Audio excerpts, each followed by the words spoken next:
Good morning, educators. Myself Avantika Sharma from Jack Angel Education. Today we are going to discuss Senior KG Book 2 Day 14 Lesson Planning. आज की lesson planning की starting से पहले हम हर बार की तरह कल के दिन के बारे में बात करेंगे बच्चों से कि कल उन्होंने क्या क्या किया था और घर जाकर उन्होंने किस किस ने स्टोरी सुनाई थी या जो होमवर्क किया, जो क्लास एक्टिविटी की वो घर जाके शेयर किया। इस तरीके की नॉर्मल कन्वर्सेशन के बाद में बच्चों को सेटल डाउन करने के बाद में फिर हम हमारा आज का लेसन प्लानिंग स्टार्ट करेंगे। आज का फर्स्ट जो टाइम है वो हमारा स्टोरी टाइम है। इस स्टोरी टाइम में अभी बच्चों ने जो फार्मर एंड हिज 4 सन्स की जो स्टोरी पढ़ी थी उसका रोल प्ले करेंगे और इस रोल प्ले के लिए आप पर्टिकुलर क्लास को 4 पार्ट में डिवाइड कर सकते हैं या आप जितने स्टूडेंट्स हैं उसके अकॉर्डिंग है। जो बच्चा बहुत अच्छे से कर पा रहा है, जो नहीं कर पा रहा और जिसका इंटरेस्ट है उस अकॉर्डिंग आप बच्चों के ग्रुप बनाएं और देन आप उन बच्चों को बताएं कि किस तरीके से उन्हें रोल प्ले करना है। जैसा कि इमेज में दिख रहा है कि किस तरीके से बच्चों को एक एक करके आपको ये एक्टिविटी करवानी है और बच्चों से रोल प्ले करवा के उस स्टोरी का मॉरल जानना है कि एकता में ही शक्ति है, ऐसा क्यों बोला जाता है। इस तरीके से आपको बच्चों को स्टोरी का रोल प्ले करवाना है, उनसे क्रॉस क्वेश्चंस करने हैं,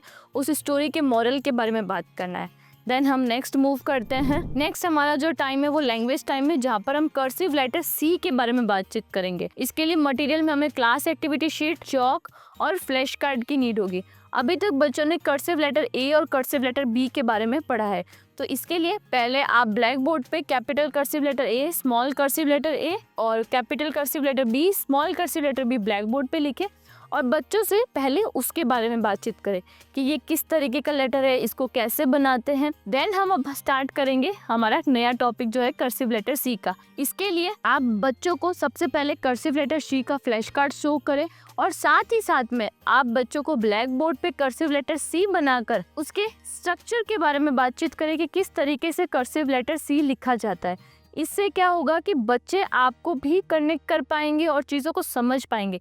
इसलिए हमें बच्चों के साथ में ये एक्टिविटी करवानी है कि बच्चों को अपने हाथ से, अपने फिंगर से एयर ट्रेसिंग करते हुए कर्सिव लेटर सी ड्रॉ करना है। देन हम बच्चों को क्लास एक्टिविटी शीट ओपन करने को कहेंगे, पेज नंबर 45, और उनको इन्फॉर्म करना है कि बच्चों आपको यहाँ पर कर्सिव लेटर सी की ट्रेसिंग करनी है। आपको इस चीज का बहुत ध्यान रखना है कि बच्चे बिल्कुल लाइन के अंदर लिखे, कोई भी लाइन से बाहर ना जाए, एकदम प्रॉपर सीक्वेंस में। इस तरीके से आप बच्चों को ये क्लास एक्टिविटी शीट सॉल्व करवाएं। साथ ही साथ हम बच्चों के साथ एक छोटी सी प्ले एक्टिविटी भी करेंगे। इसके लिए आपको एक थ्रेड की नीड होगी। आपको 1 बाय 1 करके बच्चों को बुलाना है, उनको थ्रेड देना है और उनको कहना है कि बच्चों आपको इस थ्रेड के थ्रू आपको कर्सिव लेटर सी ड्रॉ करना है अपनी टेबल पर। इससे क्या होगा कि बच्चों का एक तो जो स्ट्रक्चर के बारे में है वो भी आइडेंटिफाई होगा और आज वो कुछ नया करेंगे अपनी क्लास में। इसलिए हम बच्चों के साथ ये प्ले एक्टिविटी करेंगे। ऐसे हमारा लैंग्वेज टाइम इंग्लिश का कंप्लीट होता है। नेक्स्ट हमारा जो लैंग्वेज टाइम है वो है व्यंजन न। अभी तक बच्चों ने व्यंजन क से ड पढ़ लिया है और व्यंजन च से ज तक पढ़ लिया है और अब बारी आएगी व्यंजन न की।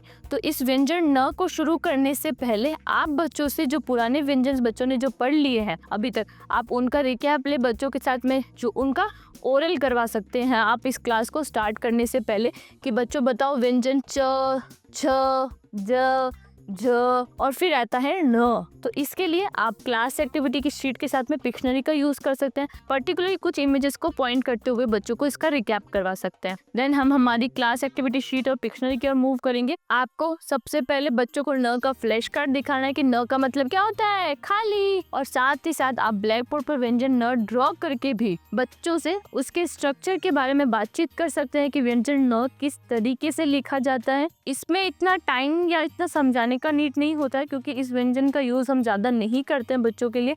तो बच्चों को नॉर्मली इसका इंट्रोडक्शन देने के बाद आपको बच्चों को क्लास एक्टिविटी शीट ओपन करवा के उसको सॉल्व करवाना है कि बच्चों आपको इसकी ट्रेसिंग करनी है।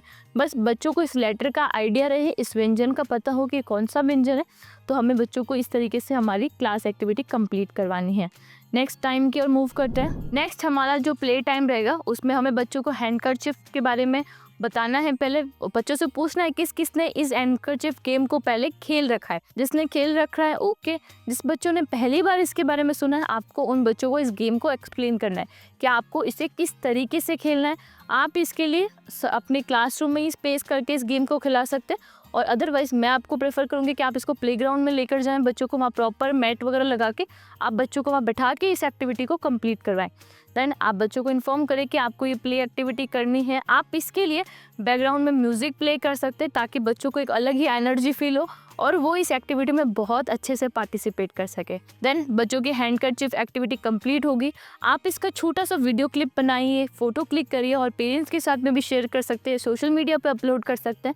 ये आपकी क्लास के और आपके बच्चों का एक छोटा सा माहौल क्रिएट करता है। देन हम नेक्स्ट टाइम की ओर मूव करते हैं। नेक्स्ट हमारा आर्ट टाइम रहेगा, जहाँ पर हम बच्चों के साथ में वॉवल्स के बारे में बात करेंगे। हमने वॉवल्स के बारे में बच्चों से पहले बातचीत कर रखी है, तो हमें सबसे पहले इस आर्ट एक्टिविटी शीट को स्टार्ट करने से पहले बच्चों से पूछना है कि बच्चों वॉवल्स कितने होते हैं, कॉन्सोनेंट्स कितने होते हैं, वॉवल्स कौन कौन से होते हैं। इसके लिए आप बच्चों के साथ एक छोटी सी एक्टिविटी कर सकते हैं।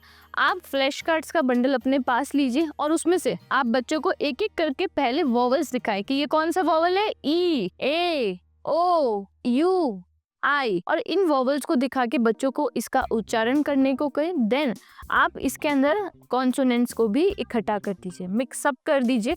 और अब हम बच्चों को इन्फॉर्म करेंगे कि बच्चों अब आपको रेंडमली मैं आपके सामने कोई फ्लैश कार्ड निकालूंगी और आपको बताना है कॉन्सोनेंट है या वॉवल है।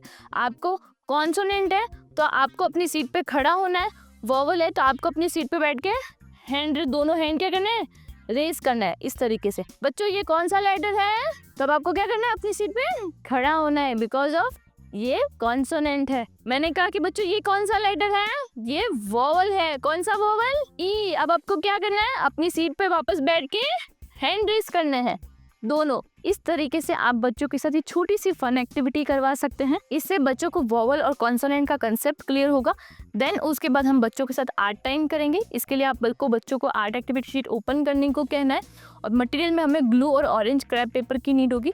आप पहले से ही ऑरेंज क्रैप पेपर के छोटे छोटे पीस कर लीजिए और 1 बाय 1 बच्चों के साथ में या आप हेल्प करवा सकते हैं या एक एक बच्चे को मटेरियल प्रोवाइड करवा सकते हैं और उनको इन्फॉर्म करना है कि बच्चों जहाँ पर वॉवल्स लिखे हुए हैं आपको उस वॉवल पे ग्लू पेस्ट करके आपको क्रैप पेपर पेस्ट करने हैं। इस तरीके से आप बच्चों के साथ इस आर्ट एक्टिविटी को कंप्लीट करेंगे। नेक्स्ट हम मूव करते हैं हमारा थीम टाइम। आज के थीम टाइम में हम बच्चों के साथ में सेफ्टी एट होम के बारे में बातचीत करेंगे। ये बच्चों के लिए पहली नई चीज होगी जो हम बच्चों के साथ बातचीत करने वाले हैं। इसके लिए हमें मटेरियल में ओनली फॉर पिक्शनरी की नीड होगी। अब हमें बच्चों से बात करनी है कि घर पे हमें सेफ्टी किस तरीके से रखनी है। सेफ्टी रखने से बातचीत करने से पहले आप पहले बच्चों से नॉर्मल कन्वर्सेशन कीजिए कि घर में क्या क्या होता है। हमने अभी तक रूम्स के बारे में बच्चों से पढ़ा है, बच्चों को रूम्स के बारे में बात कीजिए।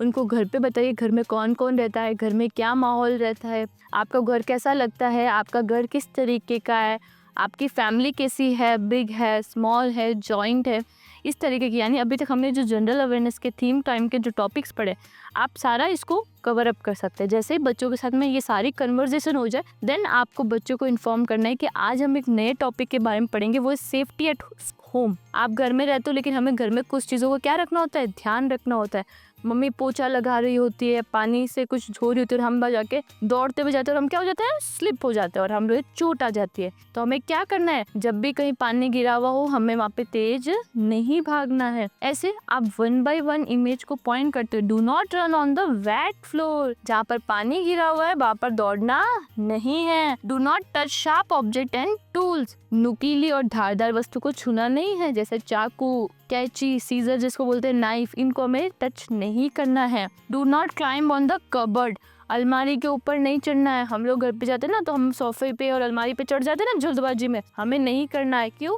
क्योंकि अगर हम उस पे चढ़ेंगे हमें नीचे गिरेंगे और हमें क्या आ जाएगी, चोट आ जाएगी। और चोट आ जाएगी फिर हमें कहाँ जाना होगा, डॉक्टर के पास। और डॉक्टर क्या लगाता है, इंजेक्शन। इसलिए हमें कबर्ड पर नहीं चढ़ना है। फिर do not touch wires and socket, light के जो भी वायर है आपको ना तो उसको टच करना है और जो चार्जर के प्लग होते हैं ना आपको उसमें फिंगर डालना या उसको टच करना नहीं है। इससे क्या होगा, आपको करंट आएगा, फिर हमें वापस से हॉस्पिटल जाना पड़ेगा। Next, do not play with माचिस, हमें मैच बॉक्स के साथ मैच स्टिक्स जो होती है ना माचिस, हमें उसके साथ में बिल्कुल भी नहीं खेलना है, वो हमें जला सकती है। Next, do not touch hot objects, गरम वस्तुओं को नहीं छूना है। गरम किचन में बर्तन रखे हो, गरम प्रेस हो या गरम किसी भी तरीके का कोई भी ऑब्जेक्ट घर में हो, आपको उसे टच नहीं करना है। इस तरीके से आप 1 बाय 1 करके सारी चीज़ों को बच्चों के साथ में डिस्कस करें कि उनको घर पे किस किस चीज़ का ध्यान रखना है, घर से कब बाहर नहीं निकलना है तो किसके साथ निकलना है। इस तरीके से आप बच्चों से कन्वर्सेशन करें, उनसे बातचीत करें कि उनको घर पे किस तरीके से रहना है। इस तरीके से आज का हमारा जो थीम टाइम है वो कंप्लीट होता है। नेक्स्ट हमारा रिफ्लेक्शन टाइम आएगा, जहाँ पर हमने सबसे पहले बच्चों के साथ में स्टोरी का रोल प्ले किया था, बच्चों ने प्ले एक्टिविटी की थी। देन हमने लैंग्वेज टाइम में कर्सिव लेटर सी के बारे में बच्चों से बातचीत की थी, बच्चों ने सी ड्रॉ किया था। सी के साथ में हमने थ्रेड के साथ में एक प्ले एक्टिविटी कंप्लीट की थी। देन हमारे लैंग्वेज टाइम में हमने व्यंजन न के बारे में बातचीत की थी और न के साथ साथ हमने पुराने व्यंजन जो है उनका दोहरान किया था। साथ ही हमने बच्चों के साथ में हैंडकरचिप में खेला था, हैंडकरचिप कैसे खेलते हैं। देन हमने आर्ट टाइम में कट और पेस्ट किया था। क्या कट और पेस्ट किया था? Orange crepe paper. और इसी आर्ट टाइम में हमने बच्चों के साथ में कुछ चीज़ें डिस्कस की थी जो बच्चे अभी तक पढ़ चुके हैं। उसके अंदर होम भी था, रूम, किचन, बच्चों की फैमिली के बारे में हमने बहुत सारी चीज़ें डिस्कस की थी। जो देन लास्ट जो हमारा था वो सेफ्टी एट होम हमारा थीम टाइम था। इस थीम टाइम में हमने बच्चों से घर के साथ साथ उनको घर पे किस चीज़ का ध्यान रखना चाहिए, किस में अपन को इन्वॉल्व होना है, किस में नहीं होना है, हमने उन सब के बारे में बच्चों से बातचीत की थी। नेक्स्ट हमारा होमवर्क, हमें बच्चों को साथ होमवर्क में पेज नंबर 38 और पेज नंबर 39 शेयर करना है। पेज नंबर 38 में बच्चों को कर्सिव लेटर सी की ट्रेसिंग करनी है और पेज नंबर 39 में बच्चों को एक पिक्चर को, ऑब्जेक्ट्स को पहचानते हुए एक क्लस्टर वर्ड्स, जैसे यहाँ पर टैब दे रखा है तो बच्चों को पहचानना है, आइडेंटिफाई करना है किसकी इमेज है और उसके वर्ड पे आपको वहाँ पर सर्कल ड्रॉ करना है। इस तरीके से आपको बच्चों को एक्सप्लेन करना है कि आपको दोनों क्लास शीट सॉल्व करनी है। साथ ही साथ पेरेंट्स के लिए हमें 2 होम एक्टिविटी शेयर करनी है कि आज आपको बच्चों के साथ में ये एक्टिविटी करनी है और इसकी पिक्चर्स, इमेजेस हमारे साथ में आपको व्हाट्सएप पे शेयर करना है। और इसी तरीके से आज की क्लास फिनिश होती है। आई होप आपको आज का वीडियो अच्छा लगा होगा। Thank you.